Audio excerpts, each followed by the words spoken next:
اور قوم فرعون میں جو سردار تھے کہنے لگے کہ کیا آپ موسیٰ اور اس کی قوم کو چھوڑ دیجیے گا کہ ملک میں خرابی کریں اور آپ کو اور آپ کے معبودوں کو چھوڑ دیں؟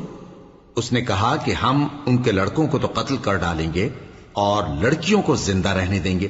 اور بلا شبہ ہم ان پر غالب ہیں۔ موسیٰ نے اپنی قوم سے کہا کہ اللہ سے مدد مانگو اور ثابت قدم رہو، زمین تو اللہ کی ہے، وہ اپنے بندوں میں سے جسے چاہتا ہے اس کا مالک بناتا ہے، اور انجام تو پرہیزگاروں ہی کا بھلا ہوتا ہے۔ وہ بولے کہ تمہارے آنے سے پہلے بھی ہم کو اذیتیں پہنچتی رہیں اور تمہارے آنے کے بعد بھی۔ موسیٰ نے کہا کہ قریب ہے کہ تمہارا پروردگار تمہارے دشمن کو ہلاک کر دے اور تمہیں زمین میں خلیفہ بنائے، پھر دیکھے کہ تم کیسے عمل کرتے ہو۔ اور ہم نے فرعونیوں کو خشک سالیوں اور میووں کے نقصان میں پکڑا تاکہ وہ نصیحت حاصل کریں،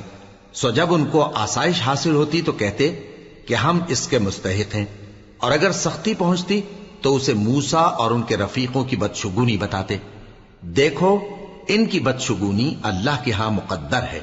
لیکن ان میں سے اکثر نہیں جانتے۔ اور کہنے لگے کہ تم ہمارے پاس خواہ کوئی بھی نشانی لاؤ تاکہ اس سے ہم پر جادو کرو، مگر ہم تم پر ایمان لانے والے نہیں ہیں۔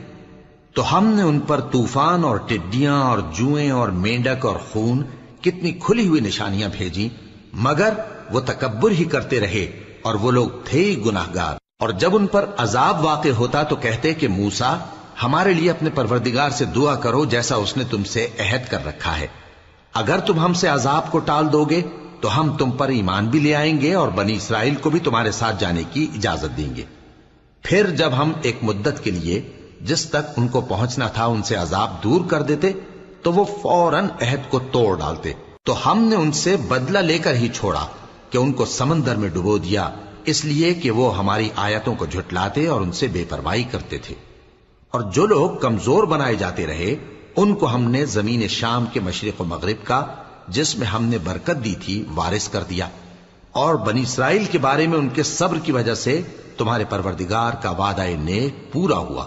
اور فرعون اور قوم فرعون جو محل بناتے اور انگور کے باغ جو چھتریوں پر چڑھاتے تھے سب کو ہم نے تباہ کر دیا۔ اور ہم نے بنی اسرائیل کو سمندر کے پار اتارا تو وہ ایسے لوگوں کے پاس جا پہنچے جو اپنے بتوں کی عبادت کے لیے بیٹھے رہتے تھے۔ بنی اسرائیل کہنے لگے کہ موسیٰ جیسے ان لوگوں کے معبود ہیں ہمارے لیے بھی ایک معبود بنا دو۔ فرمایا کہ تم بڑے ہی جاہل لوگ ہو، یہ لوگ جس شغل میں پھنسے ہوئے ہیں وہ برباد ہونے والا ہے، اور جو کام یہ کرتے ہیں سب بےہودہ ہیں۔ فرمایا کیا میں اللہ کے سوا تمہارے لیے کوئی اور معبود تلاش کروں، حالانکہ اس نے تم کو تمام اہل عالم پر فضیلت بخشی ہے۔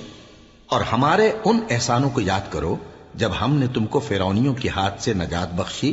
وہ لوگ تم کو بڑا دکھ دیتے تھے، تمہارے بیٹوں کو تو قتل کر ڈالتے تھے اور بیٹیوں کو زندہ رہنے دیتے تھے،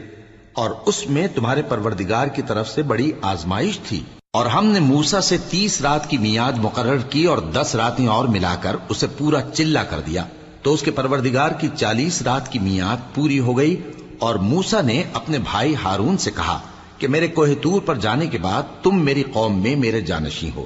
اور ان کی اصلاح کرتے رہنا اور شریروں کے رستے پر نہ چلنا۔ اور جب موسیٰ ہمارے مقرر کیے ہوئے وقت پر کوہ طور پر پہنچے اور ان کے پروردگار نے ان سے کلام کیا تو کہنے لگے کہ اے پروردگار مجھے اپنا جلوہ دکھا کہ میں تیرا دیدار کروں۔ فرمایا کہ تم مجھے ہرگز نہ دیکھ سکو گے، ہاں پہاڑ کی طرف دیکھتے رہو، اگر یہ اپنی جگہ پر قائم رہا تو تم مجھ کو دیکھ سکو گے۔ پھر جب ان کے پروردگار نے پہاڑ پر تجلی کی تو اس کو ریزہ ریزہ کر دیا اور موسیٰ بے ہوش ہو کر گر پڑے۔